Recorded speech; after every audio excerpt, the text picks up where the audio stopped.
The Disability and Philanthropy Forum presents Dessa Cosma, Executive Director at Detroit Disability Power.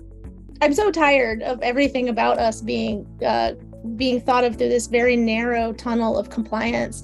I mean, not only is it fear-based, it also makes us a pain in the butt. And we're not a pain in the butt.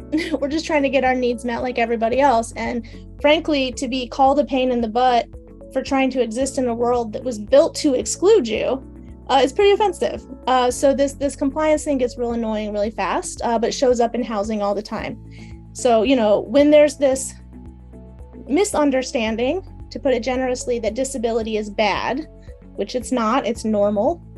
And when there's this misunderstanding that there's only a few of us, so this is a lot of work to meet the code for like a handful of people, that's where you get kind of in this spinning cycle of like developers or politicians or other decision makers thinking of this as a pain in the butt, as opposed to a real opportunity to create housing that's more flexible and usable by more people.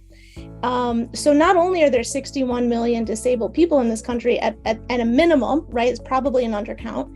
We all have a family. All of us are going to age. So with aging or in other points in life, we can become disabled and need housing, even if we don't think we need accessible housing right now. And so it really just is like a very logical decision to make housing more flexible and more user-friendly for the benefit of everyone. And so there's an attitude shift that needs to happen, a culture shift, and a resource shift that needs to happen. And part of that is, debunking some of this misunderstanding about how many of us there are and who we are, and really kind of shifting away from a compliance mindset. I think one other thing in terms of what kind of progress we're making, though, is we are, as a community of disabled folks, inching towards being understood more as a constituency, and that's really important. It's one of the things that drives the work of my organization a lot is, we look at other movements and how they've built power, and it's by banding together as a community and saying we have common needs and common interests, and we are going to organize based on that.